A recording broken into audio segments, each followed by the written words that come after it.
Hello everybody, how are you guys doing today? Welcome to the Wake Up Show. I am Brother K Fingers. We're going to do a lesson today. Wish me luck. Happy Sabbath everybody. I am Brother K Fingers. This is Brother K Fingers. This is the Wake Up Show. Hopefully everybody had a good restful night or evening, Sabbath. We're gonna get started with a lesson that needs to be done. I'm into Black history. I'm into doing, but everyone's doing it, so I'm gonna just show some bloodlines today.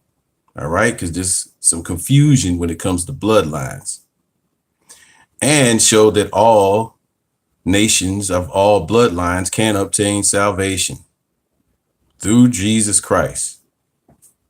All right. So I'd like to thank everybody for watching. Please share the video. Good morning to everybody on Periscope, everybody on YouTube, and everybody on Facebook.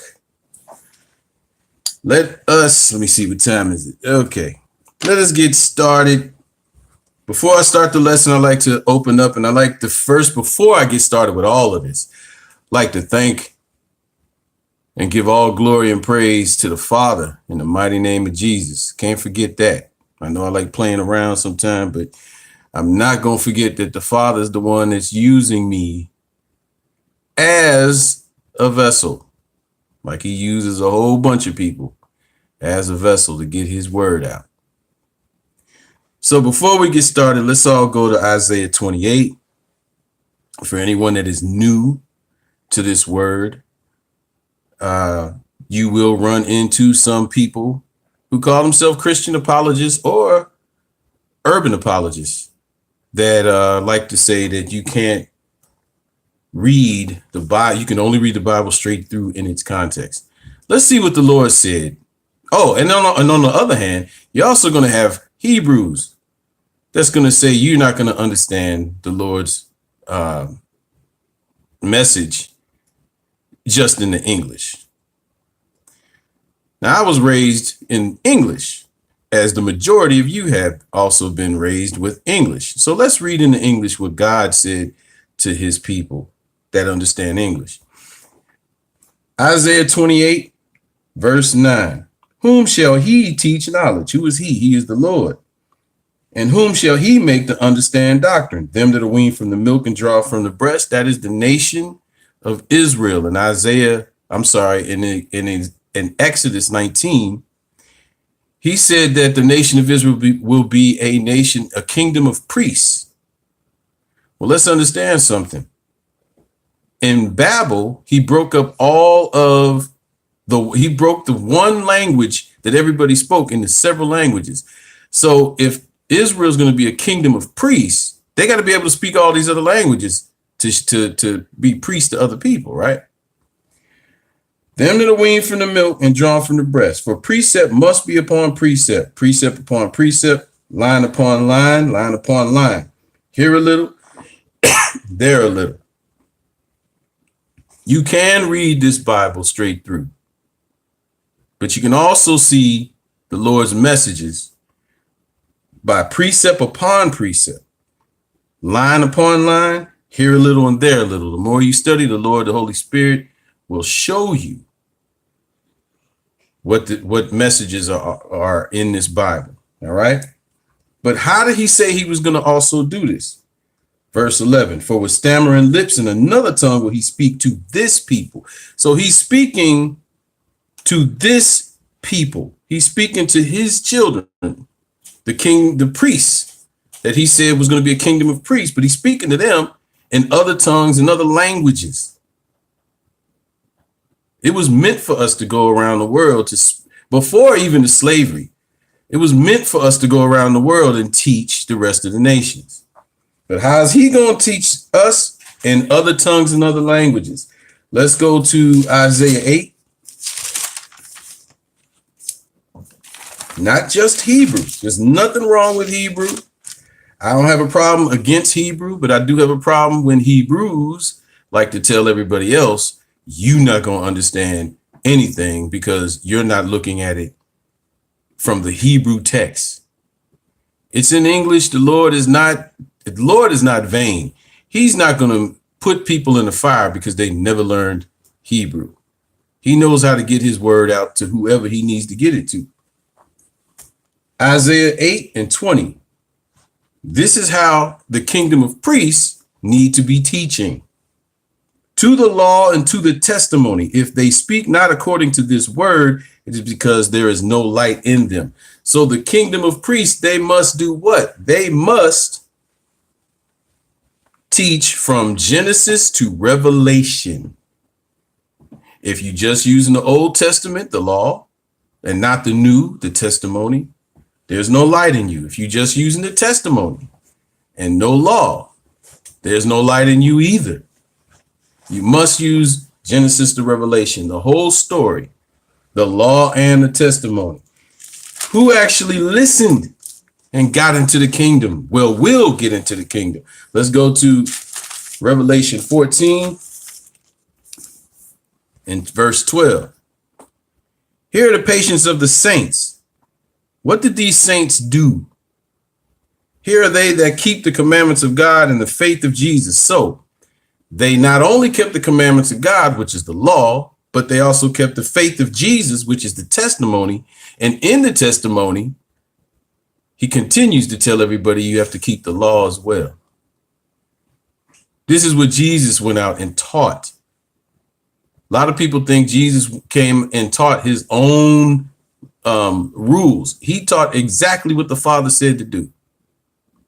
But when he died on the cross, there were certain laws that were taken away, which was the animal sacrifice law. And with that, there was minor little things that got taken away because the animal sacrifice law was taken away. But all of the rest of the royal law, thou shalt not kill, the 10 commandments, thou shalt not steal, that was never taken away. Because if it was, I should be able to rob anybody I want to and still get into the kingdom. Let's go to one more place. Let's go to the very end of the book, and then we'll get started. Revelation 22, and we're going to start at verse 14. Revelation 22 and 14. Blessed are they that do his commandments. Now, this is at the end of the book. This is at the end of the world, right? Blessed are they that do his commandments. They may have the right to the tree of life. Who is the tree of life? They have the right to Jesus. They have a right to Christ.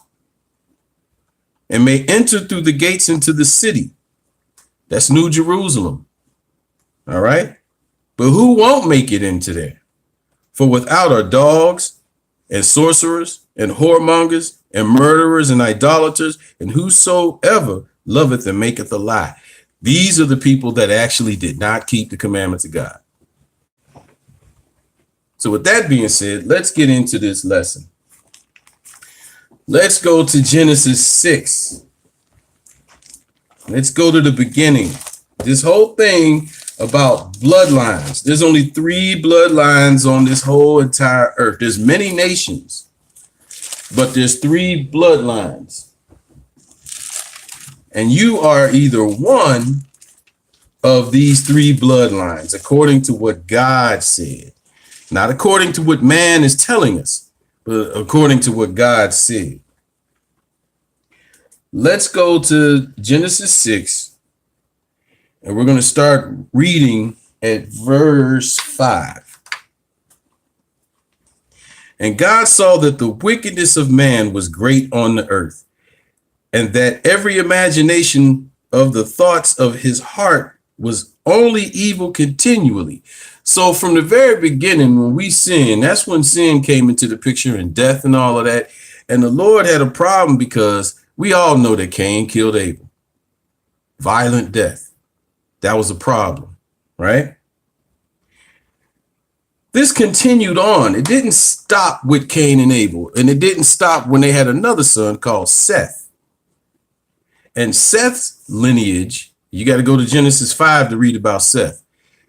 Seth's lineage continued to call upon the name of the Lord. That means they were keeping the commandments that were not written in stone yet. God's law has been from the very beginning. It just wasn't written in stone, wasn't written down yet until the children of Israel came out of Egypt. But here it says that God saw the wickedness of man, and it was great on the earth, and that every imagination of the thoughts of his heart was only evil continually.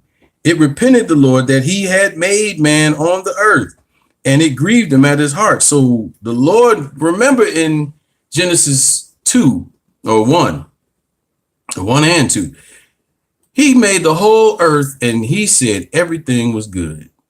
He made us, and he said everything was good. And then we messed up. Now it repented the Lord that he ever made man.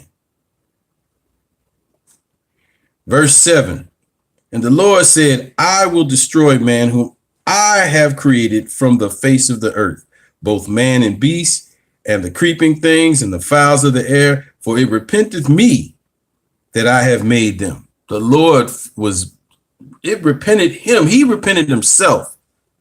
He's like, man, I wish I never made these cats. Maybe I should have stopped when it was just the animals. But verse 8, but Noah found grace in the eyes of the Lord. What is grace? A lot of people feel that grace is something that you can, let me just explain what it is. Grace is like your light bill, like any bill that you have. When you don't pay your bill, they tell you we're cutting you off. That's what the Lord says too. You can be cut off from your people. When will you be cut off from your people? When judgment day comes. So if you don't pay that light bill or gas bill or whatever bill, they are coming to cut you off. But what do? Come on, Israel. We notorious for this. We call in, hey, I need an extension. You want to cut it off because you want the extension because you don't want it to get cut off. Why don't you want it to get cut off?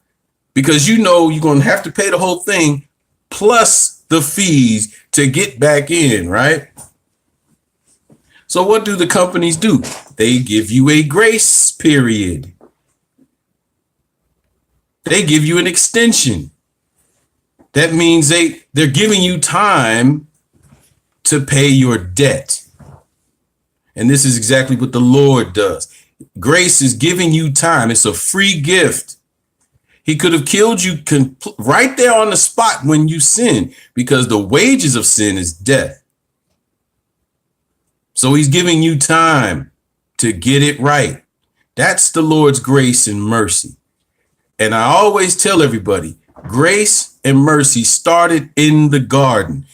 Adam and Eve should have been killed as soon as the Lord figured, well, the Lord saw the whole thing anyway, but soon as they said, yeah, the serpent beguiled me and I listened to my wife, the Lord should have killed them right there.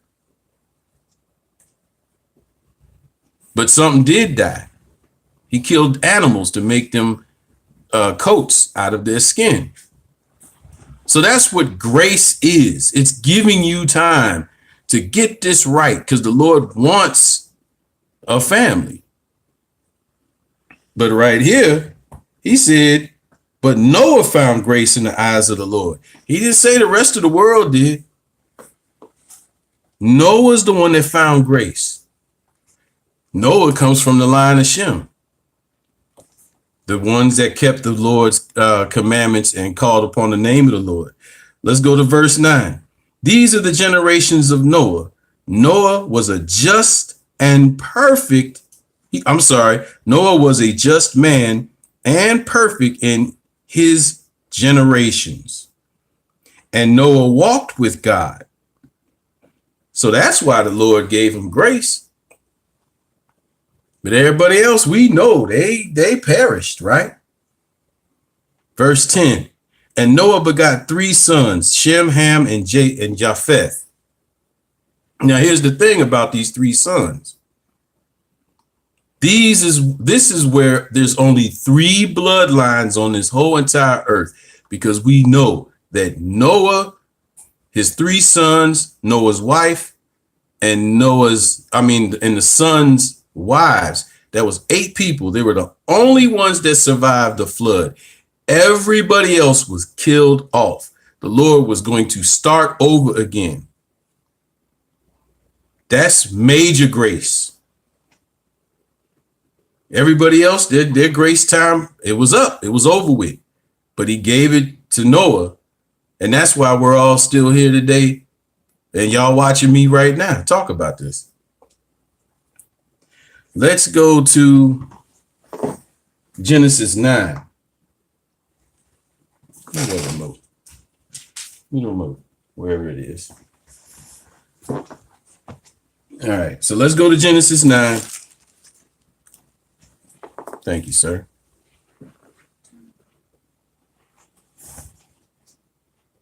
Cool. All right, so let's go to Genesis 9.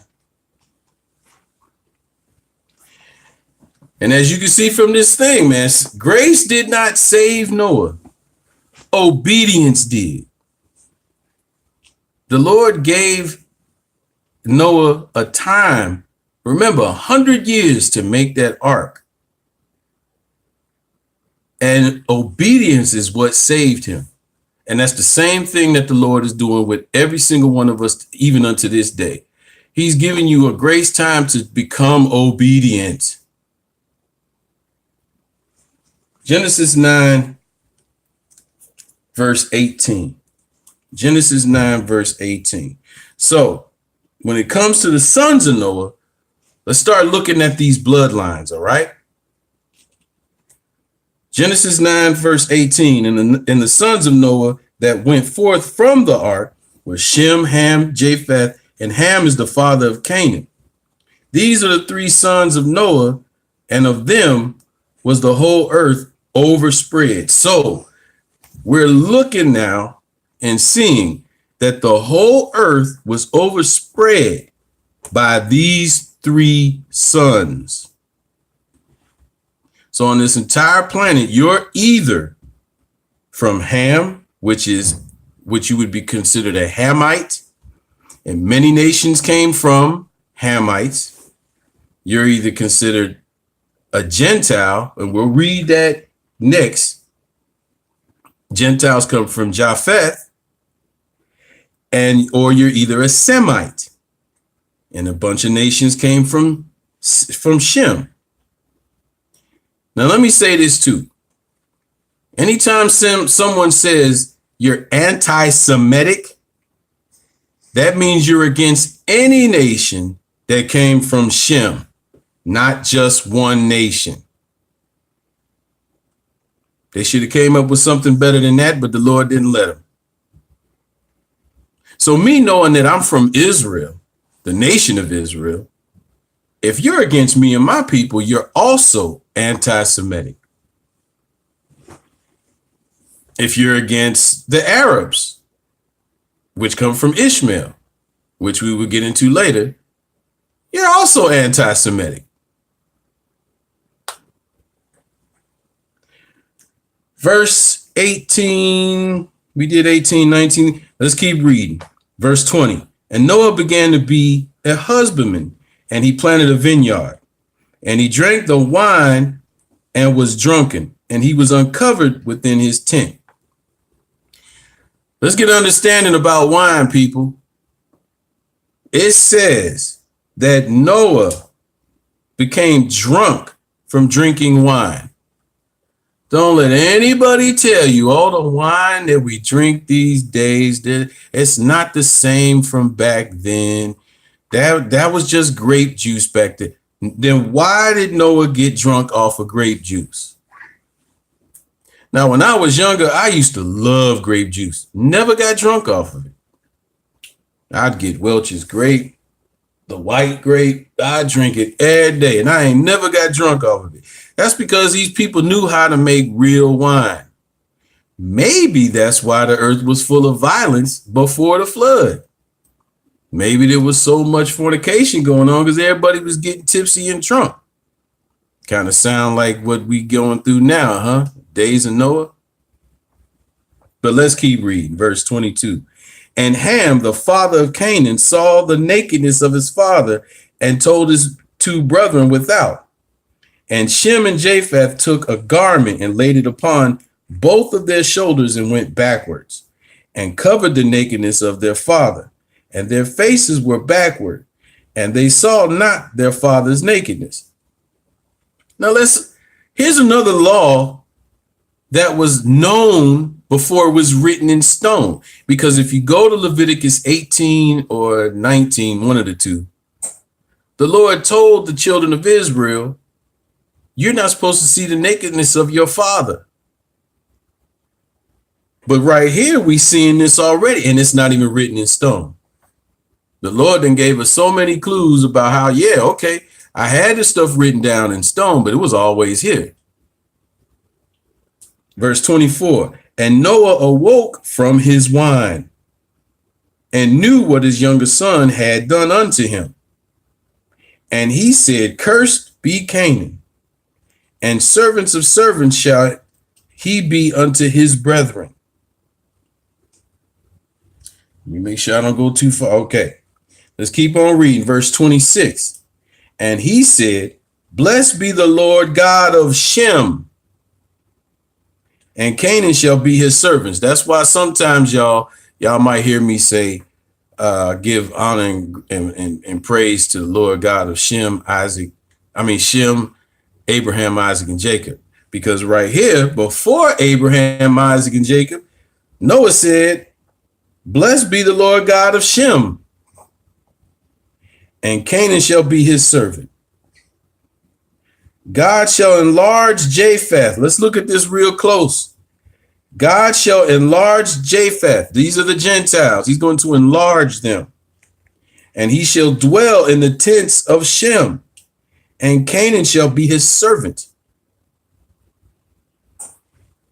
Let's remember this when we start reading. Remember, God shall enlarge the Gentiles, and he shall dwell in the tents of Shem, and Canaan, which are some Hamites, shall be his servant. People have taken this one verse and said, see, these are the black folks. These are all these slaves. They're supposed to be our servant. Now, this is a whole different thing. Let's go back to verse 1. And let me read this real quick. No, let's go to, let's keep going to Genesis 10. Let's go to Genesis 10 now. Because now we know that there's three bloodlines. Noah had three sons, Japheth, Ham, and Shem. And we know that Canaan, who comes from Ham, is the one who was cursed. All right. So what we're going to do, I want to show this before we get into this chart, this other chart. And y'all excuse my hand. I lost a lot of weight, but I want to show you something real quick. Okay. We just read about 3 sons, Shem, Japheth, and Ham. I saw this chart and it tickled me because they're saying that Noah had another son. And his name is Fohi or Yao. And they're trying to say this is where the Chinese came from. All right. So they're saying that Shem had all, he had these. Japheth had these. We know these are the Semites. We know these are the Gentiles. And we know these are the Hamites. But they're trying to say that Noah had another one. And that's Yao. Oh, and look at the fact that it says, where is it at? Right here. It says historical source, right? Biblical records, which is this here. Non-biblical sources. So now they're trying to say that Noah had another son. Yeah, that's funny. I'm going with what the Lord say. All right. So we're going to start reading from this chart. But I had to show that one because that's funny. The Chinese come from Yao. So let's start reading Genesis 10, verse 1. Now these are the generations of the sons of Noah, Shem, Ham, and Japheth. And unto them were sons born after the flood. So we're only going to read about 3 bloodlines. There's many nations and many families, but there's only 3 bloodlines on the whole entire planet to this day. There's no Yao. There's no fourth. There's no fourth bloodline. And I'm going to show you how. So let's start with Japheth. Now, Japheth, as you can see, is the first one right over here, right? So let's read that. The sons of Japheth, Gomer and Magog and Medai and Javan and Tubal and Meshesh and Tyrus. And the sons of Gomer. So who is Gomer? Gomer is Japheth's first son. And Ashkenaz and Ripphah and Togarmah, and the sons of Javan, Elisha and Tarshish, Kittim and Dudanim. By these were the isles of the Gentiles divided in their lands, every one after his tongue and after their families in their nations. So what you see right here are those sons, all right, and all of their names. Notice how this says Europe and Asia. Doesn't just say Europe. I've been teaching this for the longest, trying to show folks, a lot of us just think that the Gentiles are Europe alone. It's Europe and Asia. So that would be all of this, which is Europe, and all of this, which is Asia. Let's keep that in mind, people. Now let's start reading about the Hamites. All right. Let's start reading at verse 6. And the sons of Ham, Cush, that's Ethiopia to this day. And Mizraim, that's Egypt. And Phut, that's Libya. And Canaan, that's the Canaanites. Now, all of these sons come from one man. They don't come from anybody else. They come from one man, and that's Ham. So all of these sons are considered Hamites. This is something that needs to be taught because you need to know these bloodlines in order to understand this Bible as well and to watch out for things in the future. Of course, you're going to get people that's going to say, oh, endless genealogies. If that's the case, why did God write this stuff down? And why did Paul know about it? Evidently, Paul was talking about something else. when it comes to endless genealogies.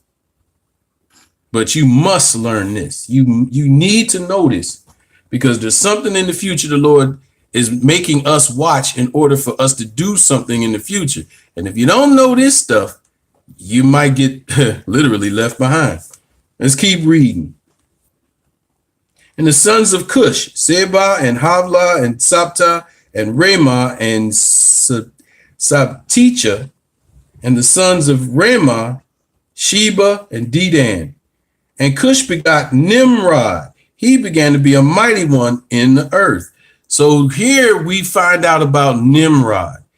If you ever watch, I got a couple of lessons called All Roads Lead to Babylon.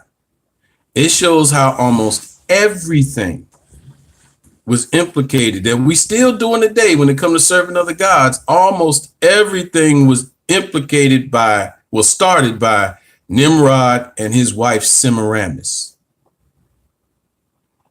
This is after the flood. Cush begot Nimrod, and he began to be a mighty one in the earth.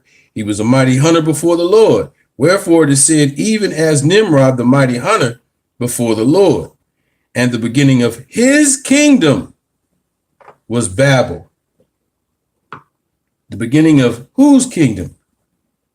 Nimrod's kingdom.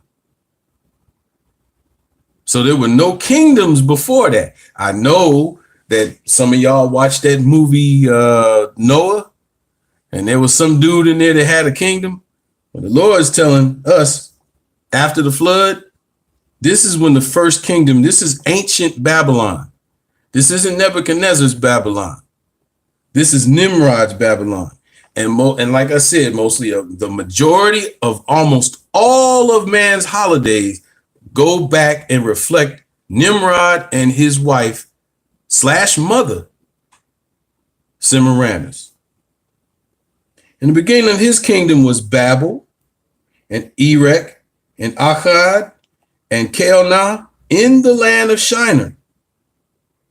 And out of that land went forth Asher and builded Nineveh and the city Rehoboth and Calneh. Go back to where it says at the beginning of 11, out of the land went forth Asher. Those are the Assyrians. So out of the Hamites, we're going to get into the Assyrians later, but we see that the Assyrians are actually Hamites. Keep reading, verse 12. And Resen between Nineveh and Calneh, the same is a great city.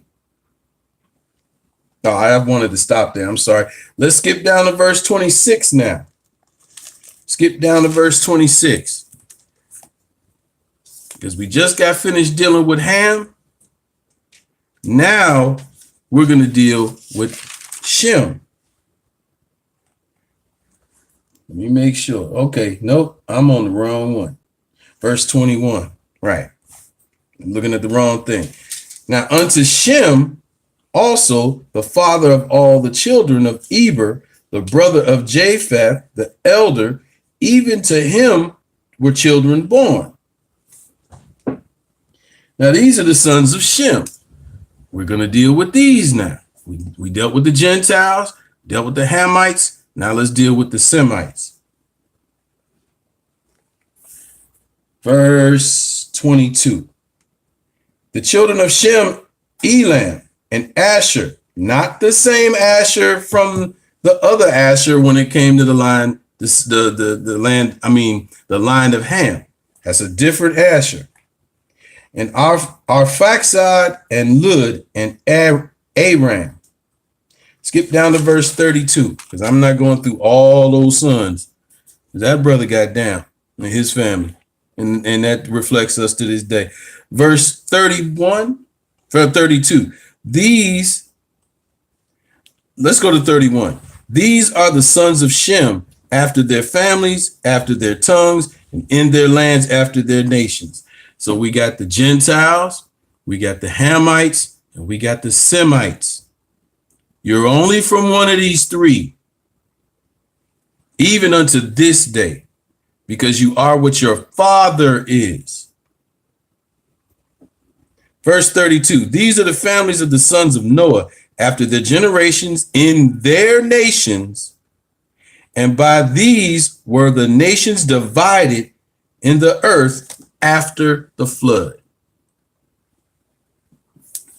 By these were the nations divided in the earth after the flood. So we just read almost all of these characters and how they're all sent around the world. Now, this is just showing at one time, but the spreading went beyond this. So as we see, the Hamites are here, Lud, Phut, Mizraim, and Cush. All right, the original Africans. Nobody's here in this part of the land. Everybody's here. We know that the Semites were all right here. Oh, I almost forgot about Canaan. Canaan right there too.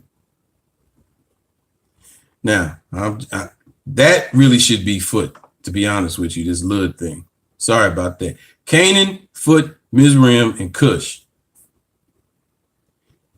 The Semites occupied this area because we see their names. And the Gentiles occupied this area. But this isn't the only area the Gentiles spread to. All right, let's go to Genesis 11 and start reading there. Verse 1, and the whole earth was of one language and of one speech. One language, one speech. Can anybody tell me what that language was? And the reason I'm saying that is because too many of us are fighting, Hebrews, over the different names of the Lord. But in Genesis 5, it said that men started to call upon the name of the Lord after the line of Seth. So what is this one language? And please don't lie and say Hebrew. Nobody knows. That's why we need to stop fighting over the name. All right? You're majoring in something minor. Whatever the Lord said his name is in whatever language, that's what it is. Because here we see the whole earth was of one language and one speech. Let's keep reading. It came to pass as they journeyed from the east that they found a plain in the land of Shinar, and they dwelt there. And they said to one another, go to, let us make brick and burn them thoroughly. And they had brick for stone and slime, and they had for mortar. Now, we read earlier about Nimrod's kingdom, and I hope you guys can read maps. The whole purpose of this lesson is for you to see with your own eyes some things. So this was Nimrod's kingdom that we read about in Genesis 10, right? This is Assyria. Remember the Asher, one of the sons? This is the original Babylon. Babylon right here.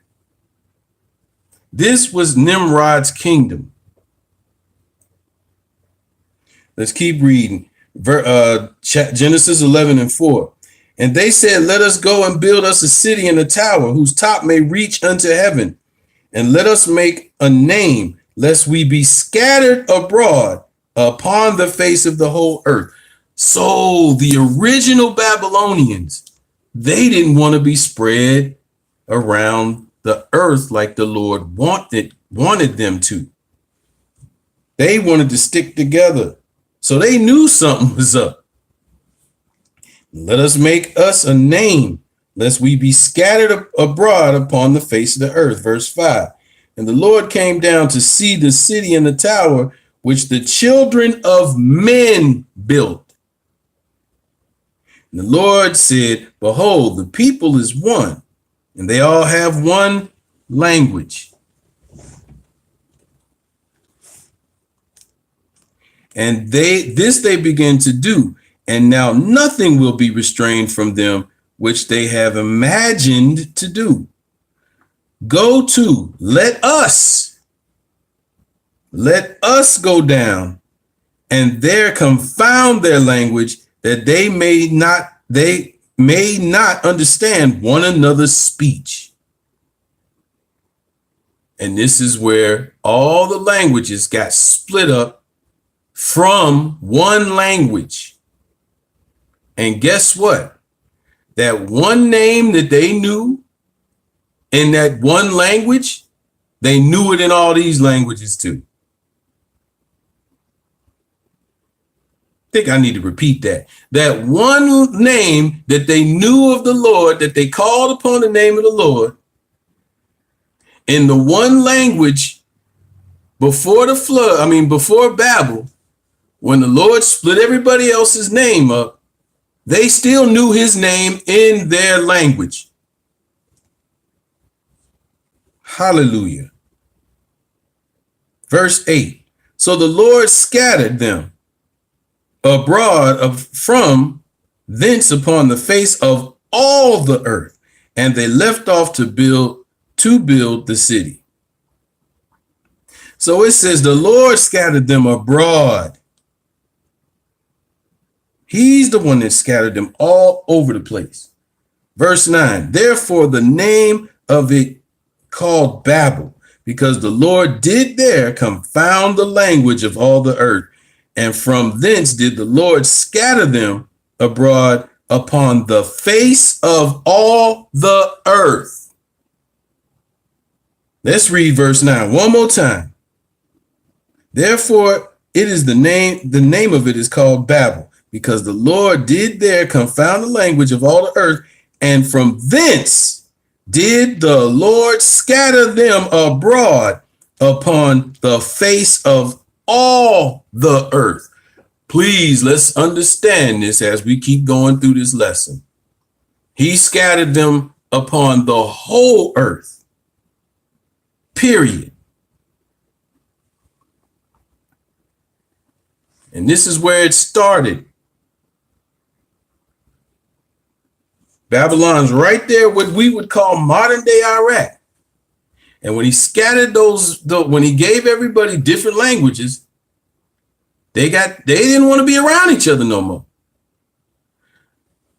If I can't understand somebody and they always talking, I'm not really trying to hang with them, right?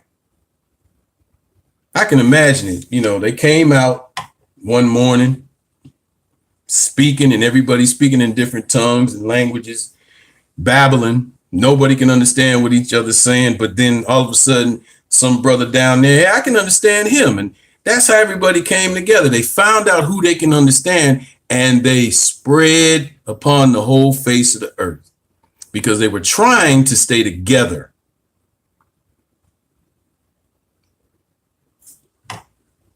So as we can see here, I'm pointing at the wrong one. As we can see here, and we know Gentiles went this way and that way. Semites stayed here and went into Saudi Arabia. The Hamites went this way into what we now call the continent of Africa, but really northeastern Africa and the land of Israel, which was called Canaan.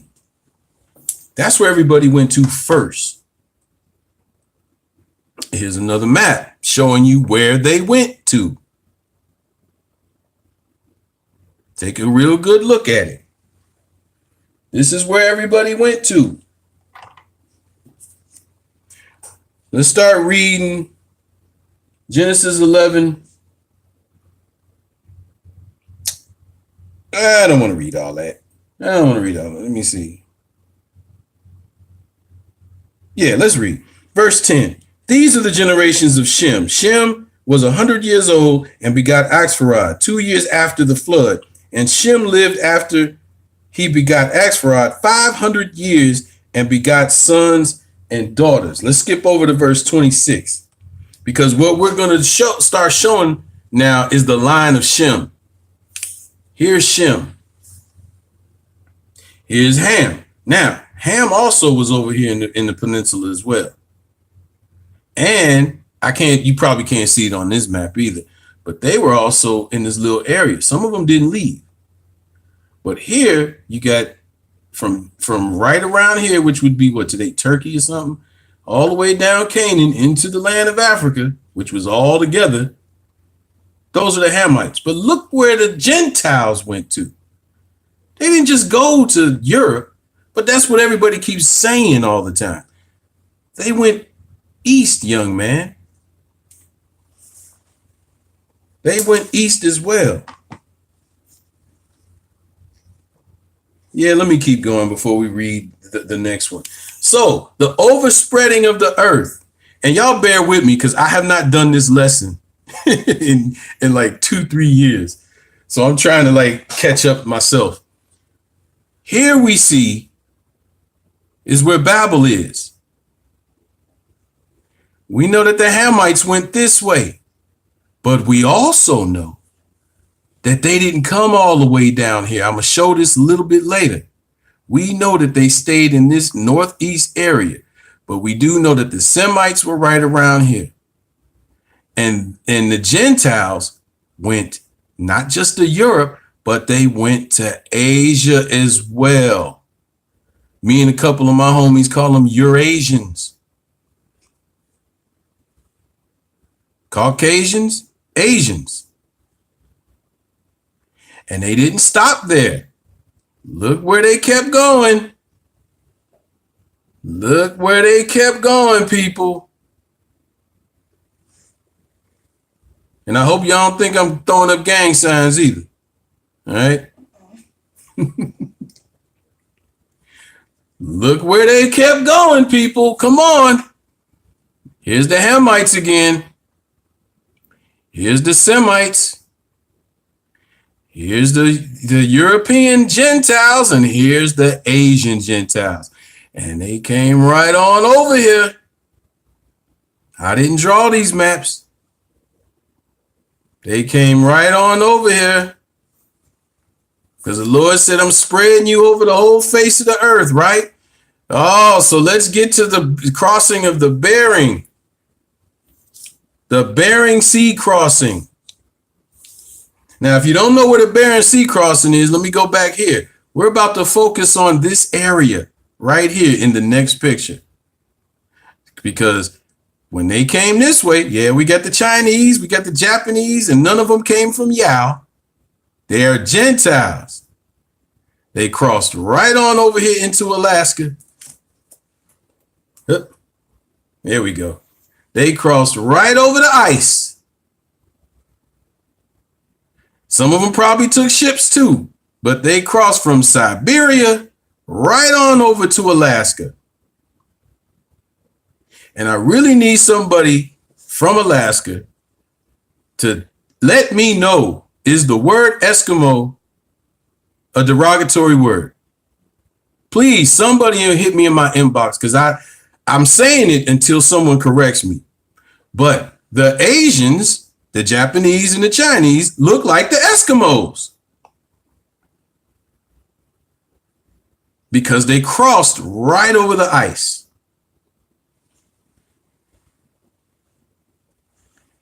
And as they crossed from Siberia, which is Russia now, right on over the ice, some of them even sailed, they came right into North America. I know some Hebrews are not digging this right here, right now. They came right into North America, right? And now we see who the original Native Americans were. The original Native Americans were not Hebrew. We got too many Hebrew brothers that's trying to make everybody Hebrew. And it's for selfish reasons. Now, this isn't saying that Native Americans don't have a shot at salvation. This is showing bloodlines. Everybody has a shot at salvation, but this is showing bloodlines on who was where first, because we all mixed up everywhere. But the original Native Americans are Gentiles, people. And they didn't stop there. They came from Asia. And they came down into North America. And even some of them were sailing. They hugged that coast quickly, right? And they came into South America as well. This is where you get your Incas, your Aztecs, and your Mayans and any other so-called tribe that these were originally Gentiles. These cats came from Asia. Asia looked like Eskimos. Eskimos looked like the Native Americans. The Native Americans went on south and they all still have the same thing. They still look the same. Hair texture and everything. It's just the further south you go, the darker their skin got. But their skin got darker for what reason? Oh, let's get into that part. Let's get into how their skin started getting darker. And for those that, I done got hyped up now. I'm sorry, I ain't mean to be all like that. But I've had arguments with Hebrews. Well, when Christopher Columbus got off the boat, he wrote down the fact that he ran into black people and stuff. Okay. I'm not saying he didn't. But if the Native Americans were originally Gentiles, then how did some black people get here? If you have, you can go to, it's on the internet. You can dial up www.ancient-origins.net. All right. Now, this is how dark skin got over here. All right. Because there's only one way to get cocaine and nicotine in the Egyptian mummies. So I'm going to go to www.ancient-origins.net and read. Now, I knew about this story back in, I can't remember if it was the 80s or the 90s, but in the 80s or the 90s, they discovered cocaine in the Egyptian tombs of kings in their system still. There's only one place on the whole planet where the coca leaf grows. So how did the Egyptians actually have cocaine in their system? Let's read. This article is called, Did Ancient Egyptians Trade Nicotine and Cocaine with the New World? Oh, wait a minute. So if they were trading, that means somebody else was here already. But this is about the ancient Egyptians, not the Israelites. Way before Assyria. Way before that whole story about how we left Assyria and sailed and we were here first. This is way before that. Let's read. Did the Egyptians trade nicotine and cocaine with the New World? It has long been said that Christopher Columbus was not the first foreigner to step foot on the Americas by the time he reached there in 1492. Among the theories put forward is that the Vikings, the Chinese, the Greeks, and the Italians may have reached the New World before Columbus. Now, new evidence suggests that the ancient Egyptians had been to the Americas as early as 1000 BC. And for a surprising reason. German scientist, Dr. I can't say that name, Svetla Baba-Vonanova, was studying mummified remains in Lady Hennet Tuwai, member of the ruling class, when she made a surprising discovery. The mummy contained traces of nicotine and cocaine. Disbelief in the findings led to alternative hypotheses. For example, that the tests were contaminated or the mummies were fakes. But these ideas were disproved, and the mummy and the test results were found to be authentic. Now, like I said, I heard about this story and it broke out back in it was either the late 80s or the early 1990s.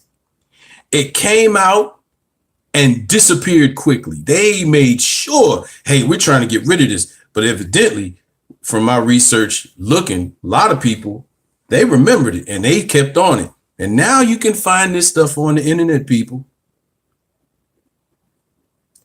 I'm going to skip down to, I'm not going to read the whole article, but I'm going to go to the last paragraph for whoever's reading with me. Further evidence of an Egyptian journey to the Americas comes from the intriguing but unverified discovery of the marble region of the Grand Canyon, according to Arizona Gazette.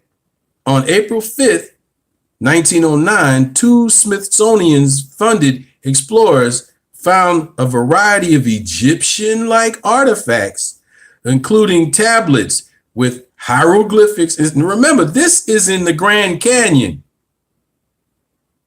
This ain't in South America no more, where the coca leaf is at. Egyptian-like artifacts, including tablets with hieroglyphics inside caves. However, the Smithsonian Institute has no current records of the finding. Such as discovery would have offered hard evidence of an Egyptian journey to the Americas, but perhaps it's just too inconvenient to rewrite the history books and alter long-held traditions such as the Columbus Day celebrations. People, they don't even want to understand. They don't want people to understand that Columbus did not really so-called discover America. Now, I'm not giving props to the Egyptians, but the Egyptians were here. The Egyptians were here. They even have found cocaine in the system of Ramses II. They found cocaine and nicotine in Ramses II. Bro, that's way before we left Assyria. For those that know that doctrine or those that don't know the doctrine, it's being said that Israelites, after this Assyrian captivity, when the Babylonians came in and got them, it's being said that we fled, got on ships, and sailed here to America, which they want to call Asareth. But that's going into the Apocrypha.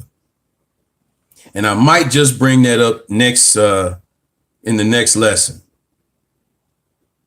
But there's overwhelming evidence that the Asians are Gentiles and they were here first. And then the Egyptians showed up trading with them.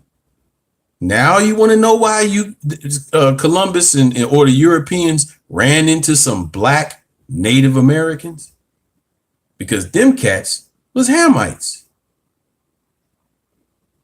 They found cocaine in Ramses II's system. Brother Richard, please hit me in my inbox and explain to me. Because again, I see what y'all talking about. I don't want to offend anyone by calling them Eskimos, but you know that's what we were raised on. So if there's another term that I can use, if it's like Native Alaskans, then I'll use it. But just please let me know, because I don't want to offend folks. I'm trying to bring them to Christ. I don't want to run them off. All right. Thank you, bro. But back to the Egyptians, back to the Native Americans. Egyptians were here too. You don't think the Egyptians got down with some of them Gentiles? Come on, people. That's why we see these all over the place. Pyramids were not just made in Egypt. Pyramids were not just in South America. They're everywhere. If you go to, I have a couple of lessons.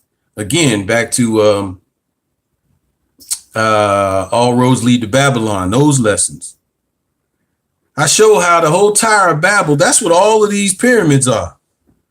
It's the Tower of Babel all over again. So when these people split up from Babylon and went in different directions, they kept making pyramids everywhere.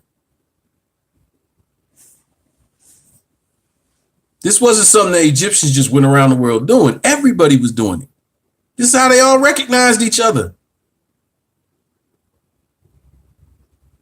I'm gonna leave this right here for anybody. You know, if you ever want a screenshot, this is the best time to screenshot something. All these pyramids are found around the world, not just Egypt. Because everybody was serving other gods. So when people came together, they couldn't speak the same language, but they saw the same images. They knew what was going on. They knew exactly what was going on. But you can't beat the fact they found cocaine in these guys' system. And please don't come with that. Well, you know, the world was one at one time. All the landmass was as one. So they didn't really sail. They walked. I'm trying to listen. Don't come with that pseudo education. The fact that these guys sailed, they had boats. And they had a trade going on with another people.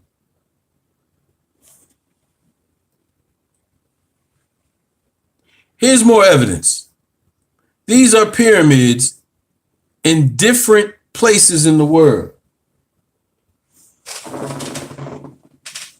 Different places in the world. These are pyramids. So we got some in China, Mexico. We know about Mexico and Egypt. Did you know there's some in the western part of the United States? Did you know this? In Turkey. Indonesia. I know you guys have seen pictures and stuff like this. They may not be as big as the ones in Mexico and Egypt, but yes. France? There's a pyramid in France? Wow. The Canary Islands? So because of it, let me go here. Italy too. But because of the Canary Islands, this is more proof that the original Gentile Native Americans and the original Egyptians were sailing. This has nothing to do with Israel. Has nothing to do with Hebrews. But people want to make the original Native Americans Hebrews, but I'm going to tell you why I feel, all right? Because of reparations. You know, I got a partner that says, you know, exotic booty, but I believe it's also reparations, because if you gave it to them, you got to give it to us.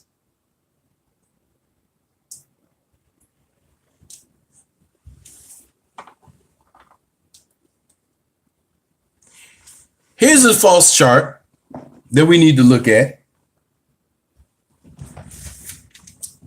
It's called the Table of Nations, and it shows a false. See, the Lord's truth is in this Bible, right? But man has to throw everybody off with other things so they don't believe into the Bible. First thing we gonna look at is the fact the white man is Edom. I get so sick of hearing that, man. I really do. That's Gentiles. White folks, Gentiles, but the Asians as well. And the Native Americans, right? But they done classified everybody white into being Edomite. Lie. India, Elam. Assyria, Asher. Some of us, now understand, remember in the Garden of Eden, Satan told a lie with the truth. So we're going to have some truths up here, right? Syria, Aram. Arabs, Ishmael. Chinese, Moab. Oh, here go that false doctrine. So wait a minute, forgot about his brother. Japanese, Ammon. So I'm gonna deal with this in the next in the part 2. But the Chinese are not Moab, man. And the Japanese are not Ammon. They are Gentiles. We'll deal with that in the next one. Ethiopians, Cush. Egyptians, Mizraim. North Africa, Foot. South Africans, Canaan. Oh, come on, man. Come on, man. Now the South Africans are Canaanites. Turkey, Gomar. Russian, Magog. Greek, Javan. German, Ashkenaz. Wait a minute. Germans are Gentiles, right? Ashkenaz, we read earlier, is Gentiles. So why is there a such thing called an Ashkenazi Jew? That don't make sense. And it's really not going to make sense when we start reading where Esau came from. Spanish, Tarshish, Cyprus, Kittim. So as we can see, this whole thing is mixed with lies and truth. And you can't get the truth if you mix lies with it. You just can't do that. Adam and Eve had Noah. We just read about this. Noah had Ham, Japheth, and Shem. Canaan came from Ham. We know that Japheth are really the Gentiles. All right. I don't know why that us is there. Maybe this is somebody else's chart I'm reading. Shem had Abraham, and from Abraham all the way to Jesus Christ. Jesus, or the Messiah, was not a Gentile.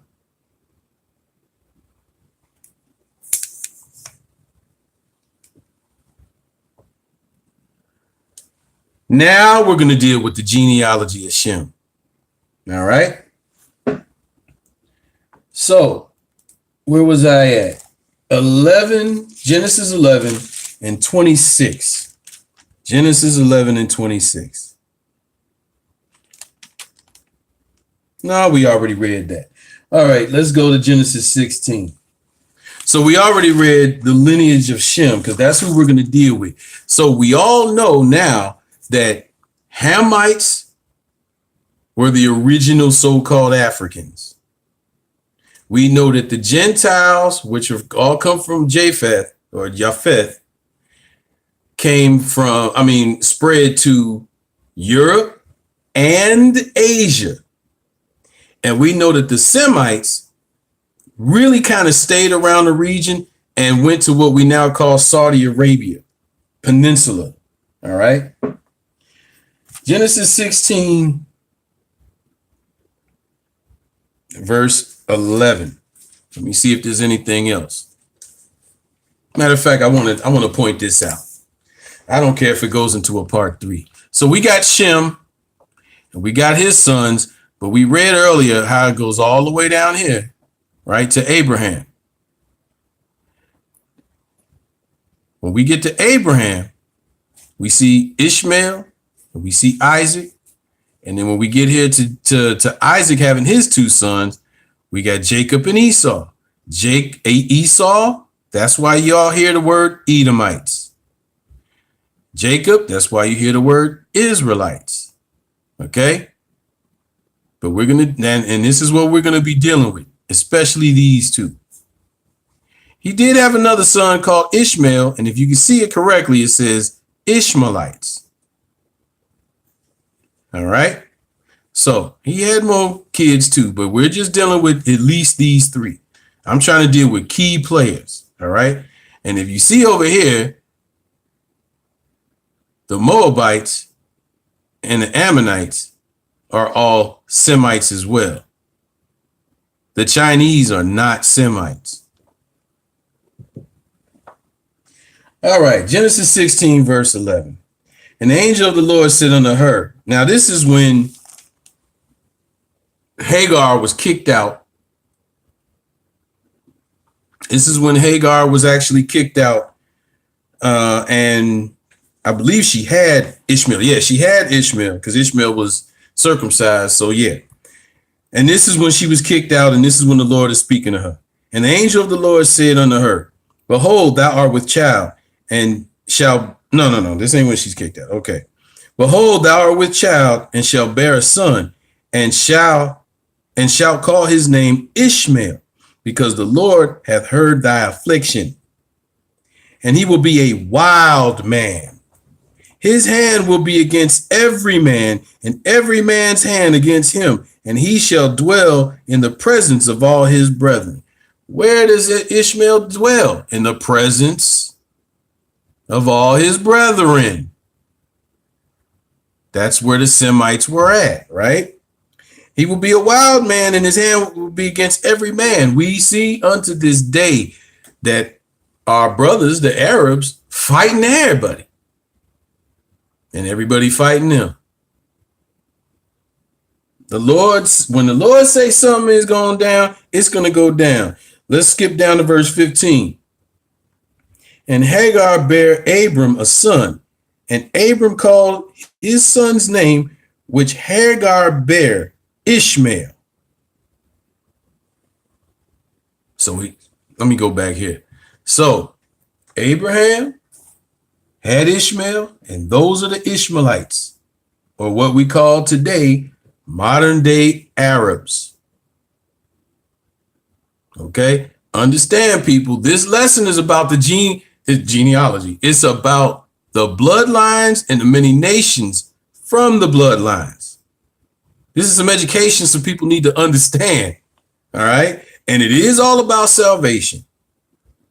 I try not to teach anything unless salvation is involved with it. Let's go to Genesis 21. Genesis 21.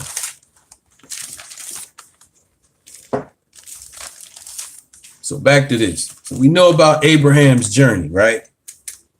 We can see here is when Abraham, now I'm not reading it, but this is when when the Lord spoke to Abraham in Ur, he told him to leave. And when he left, he went this way. All right. Right into the land of Canaan. Show that he went into Egypt too, right? That's when Pharaoh was about to get down with his wife, Sarah, and she was like, hey, get out of here. Take your pee. And he went back into the land of Canaan with riches. But right here too, let me say this. Woo! Let me say this. Right here in the land of Canaan, in Genesis 15, this is where the Lord spoke to him and told him about his people would be slaves in Egypt for 400 years. He told him that right here. And he said, after the 400 years, they're going to come back here and kill off the Ammonites. You can check that out on the lesson I got called 400 Years. Time's Up. Really? I just had to blow that in. I really had to. This is Abraham's inheritance. This is not, I got to say this clearly. This is not Israel's inheritance. This is Abraham's inheritance. Israel's inheritance is right here. He told Abraham before Israel, look, all that you see is yours. This is Abraham. So this is other children's of Abraham's too. But Israel's inheritance is right there in the land of Israel. Okay, now we're back on these Ishmaelites. We're in Genesis 21. I'm going to start reading at verse 1. Yeah, y'all take snapshots because I ain't passing these out right away. I had too many. Last time I did this, man, I had so many people. Maybe I need to make a Dropbox and then people can get it out of there. All right. Okay, Genesis 21, verse 1. And the Lord visited Sarah. Okay. Before we start that, because now this is something else. Yeah. So as we see with the Ishmaelites, we have Abraham. And we know about Sarah. We're going to actually read. Abraham and they had Isaac. And then Isaac had Jacob and Esau. That's why they're called Edomites. However, Abraham had a son, Ishmael, with Hagar. Ishmael, Nabajoth, and Methathla. I can't say that name right? And he had a bunch of other, he had 12 sons, right? But Esau married an Ishmaelite. Nabajoth is the father of the Nabateans. And as you can read right here, side note, King Herod was an Edomite, so he came from Esau. His wife was a Nabatean. She came from the Ishmaelites. The ancient Ishmaelites are today's Arabs. Saudi Arabians are proudly descendants of Ishmael and keep the ancient hatred for Isaac and Jacob alive. I didn't make this chart. Someone else did. Here's another chart for those that are going to get confused. Abraham, Keturah. A lot of people don't know. Keturah was, Abraham had another wife. Sarah died, Hagar was gone, he got with somebody else. Listen, the Midianites. Oh my goodness. Let's keep going. So we know that Hagar had Ishmael, but that's not what we're getting at. Sarah had Isaac. Isaac got with Rebecca. Rebecca had had Jacob and Esau. We're not dealing with Esau. Down the chart, Jacob had Zilpah, Leah, Rachel, Bilhah. This is where the 12 tribes came from. Right here. The 12 tribes came from there. Guess who Judah married? He married Tamar, right? Tamar's not a, she's a Hamite. She's a Canaanite. Right? What's that thing about we're not supposed to marry outside of Israel? Well, okay, anyway, that's where we get Perez, everybody else. Joseph married Asareth. Why does that sound familiar? But we'll keep going. Ephraim and Manasseh. All right. We do know that Christ came from the line of Judah. All right. So I'm gonna leave that there while I read so people can get, well, you can find this one. This ain't hard to find. So now let's read Genesis 21, verse 1. And the Lord visited Sarah, and he had said, and the Lord did unto Sarah as he had spoken. For Sarah conceived and bare Abraham a son in his old age at the set time which God had spoken unto him. And Abraham called the name of his son that was born unto him, whom Sarah bare him, Isaac. And Abraham circumcised his son, Isaac being 8 days old, and God commanded him. Let's get another understanding. A lot of people in the region may circumcise their children. But what did he do with Isaac?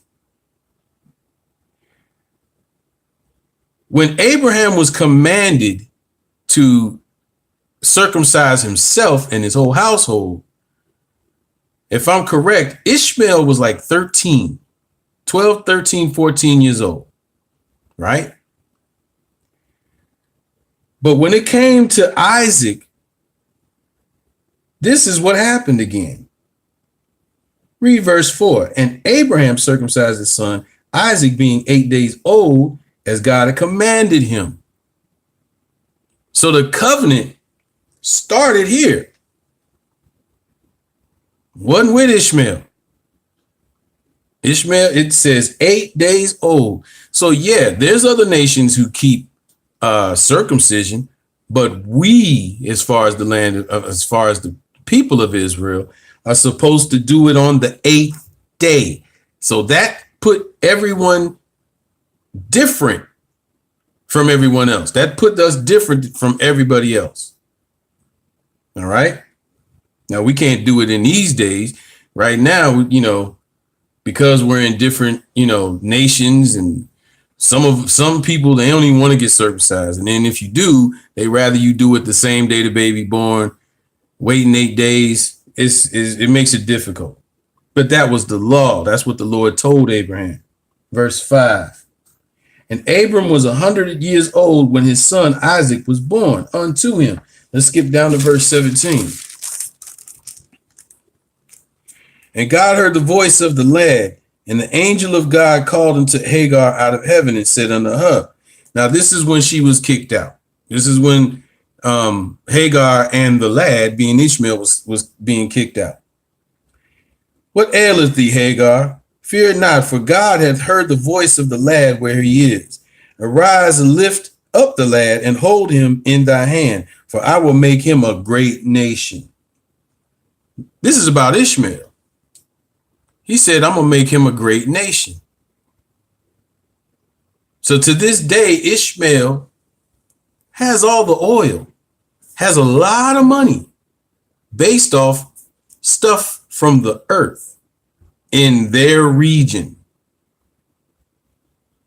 Most of the resources of the world come out of Africa except the oil. Most of the oil is exactly where Ishmael is dwelling among his brethren. Let's go to Genesis 25. We just gonna keep on walking. Genesis 25. We're gonna start reading at verse 12. Now these are the generations of Ishmael, Abraham's son, whom Hagar the Egyptian, Sarah's handmaid, bare unto Abraham. And these are the names of the sons of Ishmael by their names, according to their generations. The first of Ishmael, Nabajah, and Kedar, and Ebel, and Misham. So those are the sons. These are the sons, the generation of Ishmael. And he had 12 sons. Kind of like a precursor to what the Lord was getting ready to do, right? With Jacob. And all of them are Arabs. Okay? And most of them will tell you. They will tell you straight out, yeah, I'm Ishmael. But my brother, they would tell you in a minute, I am Ishmael, my brother, especially if there's a riot going on in the hood. Oh, we are brothers. Let's go to Genesis 26.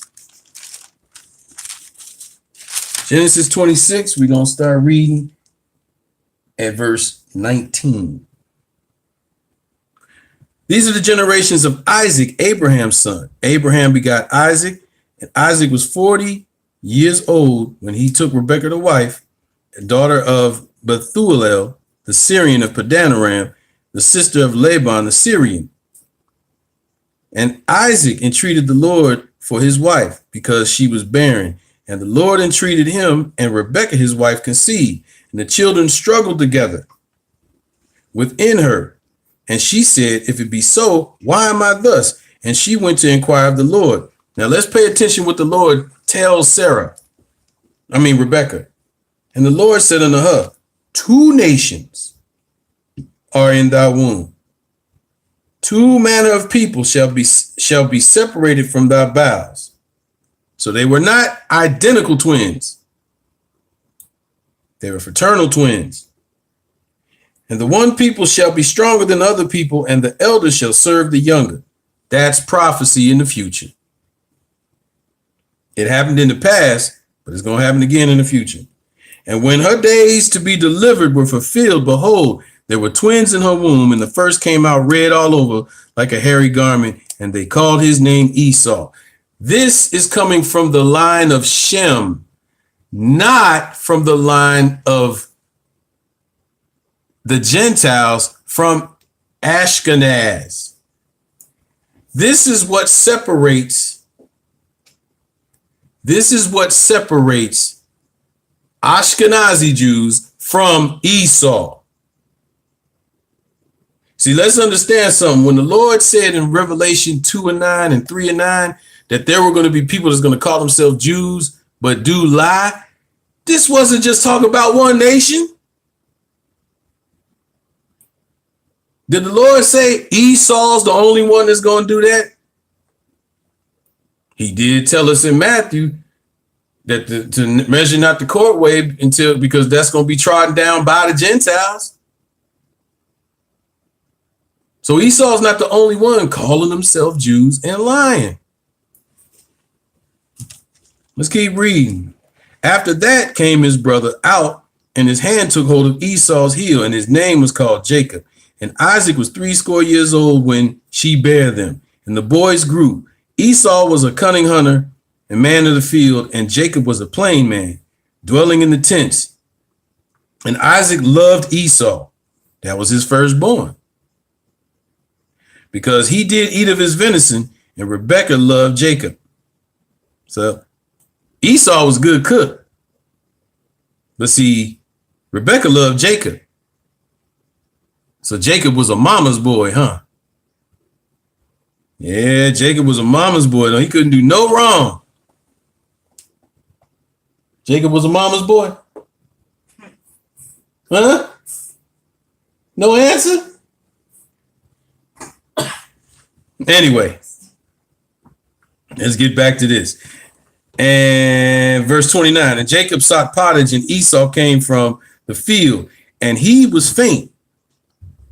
So he went out to hunt. We're talking about Esau. Went out to hunt, but he was tired. And Esau said to Jacob, feed me, I pray thee, with that same red pottage, for I am faint. Therefore was his name called Edom, not because of his so-called skin color. Lord changed his name because he wanted some of that red pottage. And Jacob said, sell me this day thy birthright. And Esau said, behold, I am at the point to die. Man, I'm about to starve to death. I'm starving to death, man, whatever. And what profit shall this birthright do to me? And Jacob said, swear to me this day. And he sware unto him that he sold his birthright unto Jacob. Jacob didn't steal nothing. He sold it. Then Jacob gave Esau bread and pottage of lentils, and he did eat and drink, and rose up and went his way. Thus Esau despised his birthright. He despised his birthright because he didn't get out there, get any kills, and he's hungry. And so he sold his birthright for something to eat, for something smaller than him, for something smaller than what his future was supposed to be. Genesis 27:26. Genesis 27, verse 26. Now we're going to read about the blessings. When it's time for them blessings to come, let's see what happened. Genesis 27 and verse 26. Now, Esau was about to get his blessings, and Rebekah, their mother, heard about it. So she went and got Jacob to actually commit the first identity theft.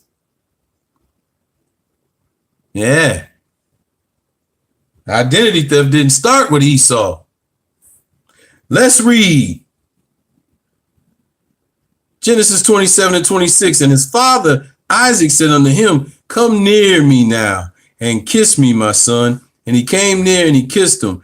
And he smelled the smell of his raiment and blessed him and said, see, the smell of my son is the smell of the field which the Lord God hath blessed.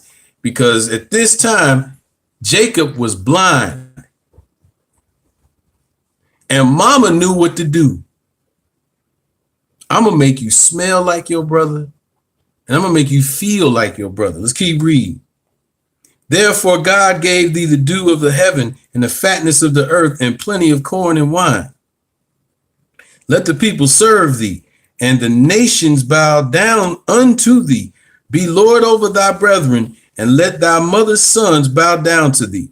Cursed be every one that curseth thee, and blessed be that he that blessed thee. How did he get this? Because if you read the chapter, you'll see that she got I believe it was a goat or a sheep, and got made something for him to put on. So when Jacob, when Isaac went to go feel Jacob to see if it was Esau, he would feel all the hair. And then he smelled like the field. So but the thing is, Jacob knew something was up, because Isaac knew something was up, because when Jacob actually, so when Jacob actually said something, if you read, he said, I don't sound like my son. But he smelled him and he felt him, and he gave him this blessing. He left. Esau came and was like, bless me, because they found out what happened. Jacob committed the first identity theft. Now let's go to verse 37. And Isaac answered and said unto Esau, behold, I have made him thy Lord, and all his brethren have I given to him for servants.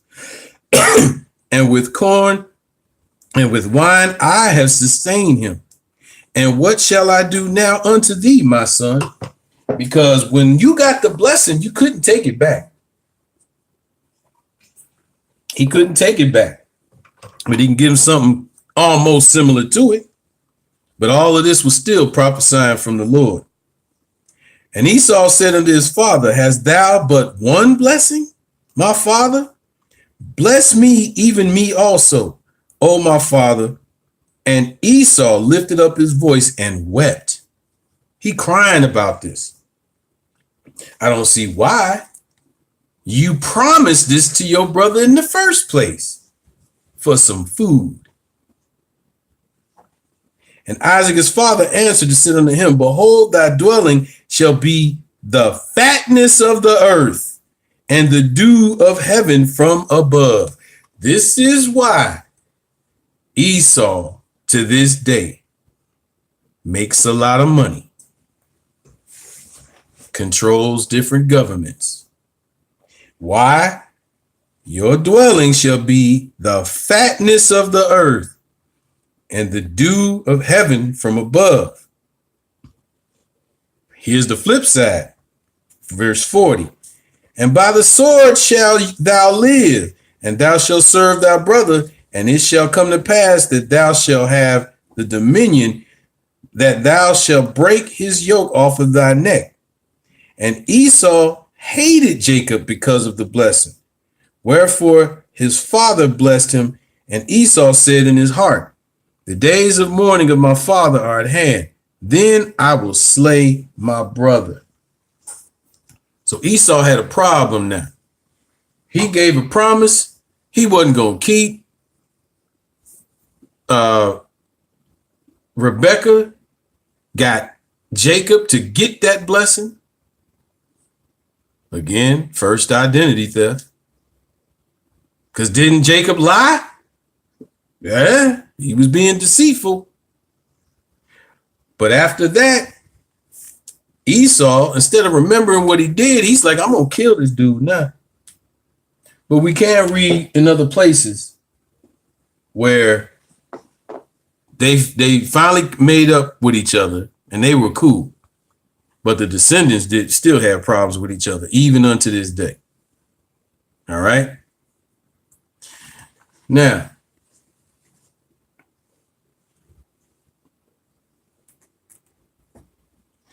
one of the things that we had talked about, I talked about earlier too, was the fact that the Lord had told Abraham that, you know, your people, your seed gonna dwell in the land. It's not theirs. I'm sorry, I'm thinking of something else. they're gonna be in the land that's not theirs. They're gonna be slaves for 400 years. All right.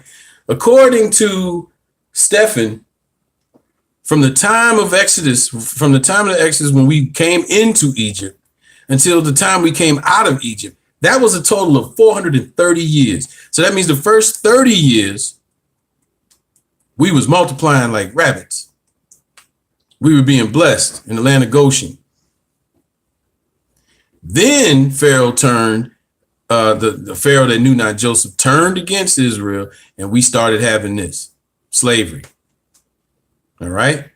So we're not going to get into too much of the slavery. We're going to get into the things that have been happening since then. All right. So we do see here, there's evidence even here.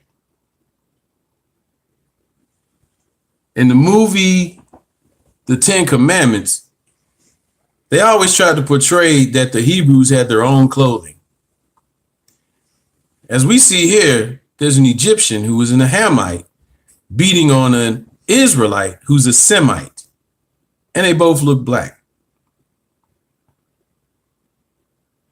If anything, that Egyptian black dude with the stick that's and the one that's on the ground, he should be white, according to the way we all have been raised. But that's not what these preserved pictures that the Lord made sure they stay preserved are showing. More artifacts of the Hebrews that were in slavery. This is from Egypt. Let me tell y'all something, man. The Lord is so amazing, man. For thousands of years, all this stuff has been locked up in tombs, and they've been finding more and more. It's been, what, about 100, maybe 200 years? I said 100 years. They've been finding all this stuff. Just like I pointed out earlier, they finding out that, hey, the Egyptians had cocaine in their system. The Lord preserved all of this for us, Israel, because he said in Ezekiel 33, he was going to wake his people back up. He's going to breathe life back into them again. But he knows the only way we're going to wake up is if we see stuff.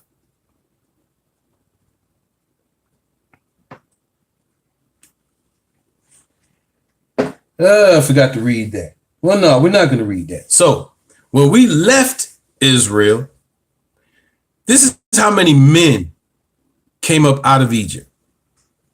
Now, I'm going to tell you something. I done heard people say, and I disagree with it totally, that all Israel wasn't in the land of Egypt. I totally disagree with that, man. I totally disagree with it. If the Lord says 600 men came out of Egypt, that means their women and their children came out too. The Lord knows how many people came out. He told us not the number, but he knew and he wrote it down, right? But you got some Hebrews out here saying, no, some of us wasn't in the land. And these are the ones that I'm talking about that say, see, they had the Native Americans had fringes on. Now, I've already showed at the beginning of this thing that the Gentiles made it here first. And then the Egyptians came and was trading with the Gentiles way before the Assyrian Empire took us. So now the excuse is, well, not all of Israel was in the land of Egypt when they came out. So here is my serious question. This is my serious question, even though it's funny. If you're saying that the Native Americans, because we already killed the Assyrian Empire thing, but now, like I said, some people want to say everybody wasn't there. So if they were not there, how did they get the law of fringes? How did they get the law of the feast days? I'm sorry, brothers. I'm sorry, sisters. Every single Israelite was right here. The Lord did it before. He gonna do it again. Every single Israelite was in the land when he brought us out. There were none over in America already. Because if that's the case, like I said, how did they know about the fringes? Fringes were not added until we were out of the land because we were not keeping the written law. How did they know about the feast days?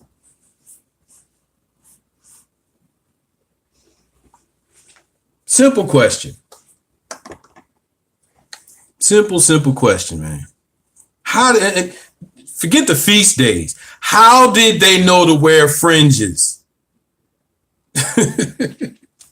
All right. Let me see where we got to go now. So here we go, the land of Israel. When we came up out the land, this is what was promised. This is what was promised to Israel. And this is where we went to. Everybody had their own land. Manasseh, he had a big portion. Judah had a big portion. Simeon, Benjamin, Reuben, Ephraim, Dan, Issachar, Zebulun, Naphtali, Asher. Notice how Edom is down here. Notice how the Moabite, the Chinese were right next to us. Oh my goodness, come on. The Moabites was right here. Wait a minute. The Japanese were over here then. Am I? Come on, man. These were our cousins. And no, the Chinese didn't become to look the way they became because of Lot and his daughters. If that's the case, everybody's a Moabite and an Ammonite because that happens in all types of nations. Down syndrome. That's the excuse that I hear. That don't make sense.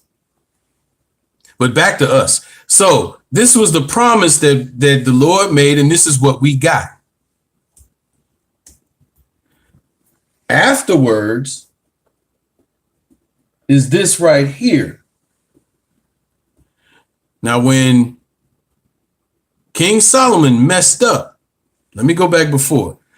King Solomon's days, everybody came to Israel.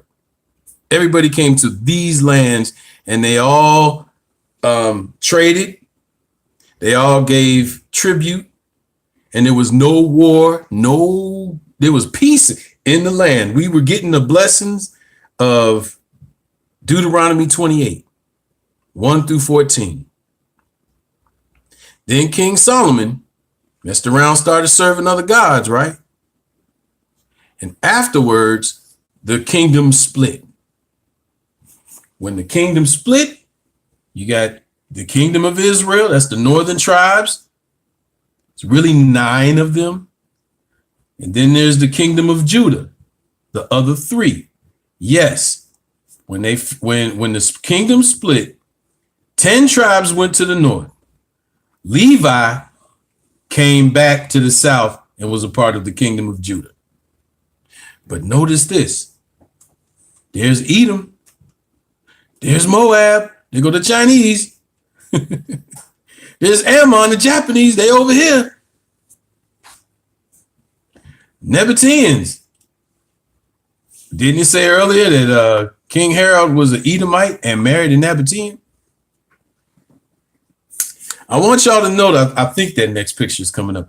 I want y'all to notice this area right here when I switch these pictures around. Oh, this ain't the one. Okay. This is still the same thing.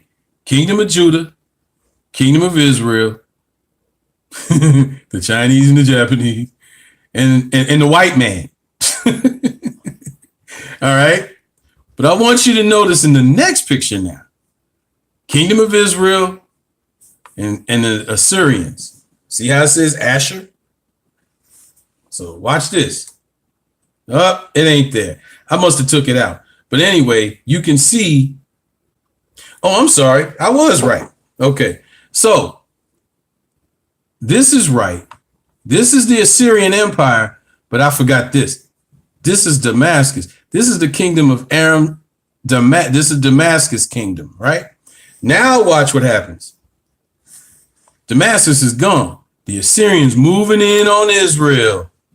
They coming in closer and closer. Why? Because the Lord is the one that's allowed it to happen. Let's go to Isaiah 10.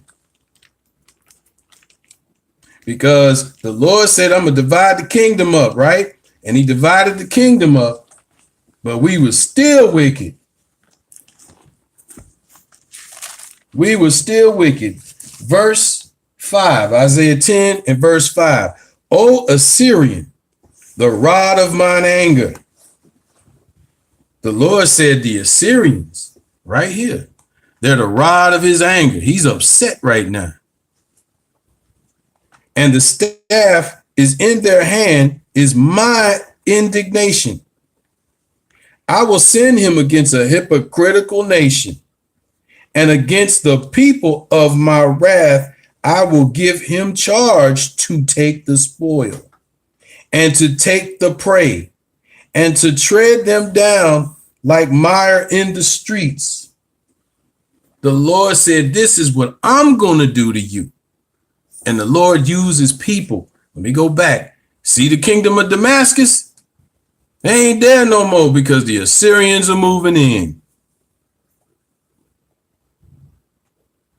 And the Lord said that I am going to use the Assyrians, who are black nation, who are Hamites, to do this.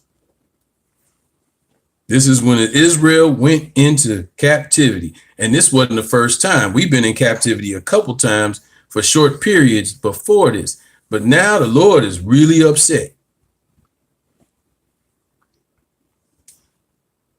And this right here is when he started sending us into the Assyrian captivity. I'm going to try to speed it up some. This is when the Hamites took us out. Get your snapshots on. This is when, I said snapshot, didn't I? Screenshots.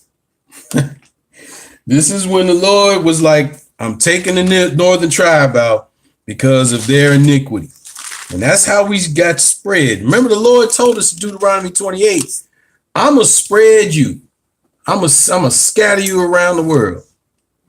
But right here, this was the beginning, one of the scatters, because every time we got in trouble in the past, we were being taken away by the people that were around us.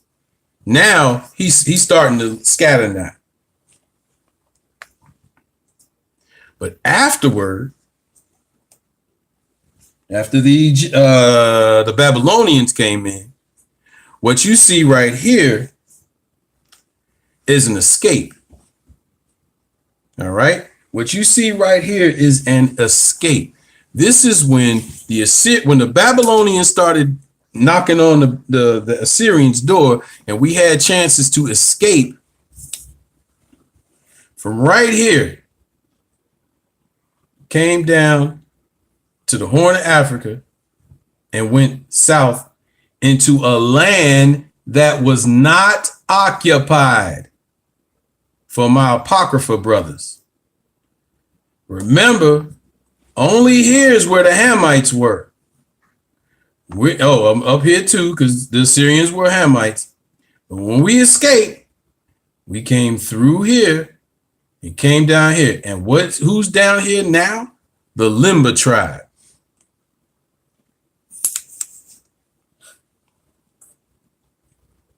We also took this route. Read the bottom of this map. The great migration of refugees from the collapsing Assyrian Empire, 605 BC, according to Yoruba traditions. So we ran from the Assyrians right through Egypt, right through the land of Israel, right? Came across into Egypt and took these routes and went past the Sahara Desert. Some of us took the Nile all the way down and came around, but some came straight through. And what's over here now? You got the Yoruba, got the Bantu. Because we came to a land that was not occupied yet by anybody. Now, let's get into Judah. And actually, let me see. Actually, we're going to stop it right there. We're going to stop right there. We'll finish up part 2 in 2 weeks. All right? In 2 weeks, I'm going to finish up part 2. Next week, I got some job training I have to go to because Massa says so. All right? Plantation said, you got to come in on the Lord's Sabbath and take this training. So I won't be able to do this next week. I'll do it in 2 weeks. I do thank you guys for watching. Hopefully I can get it all done next time, or there just may have to be a part 3. I really don't like doing part 3s. I like just doing part 2s, and sometimes I wish I could get it all done ahead of time. But I thank y'all for watching. Please share the video. Y'all have a good Sabbath. All praises to the Most High in the name of Jesus. Wake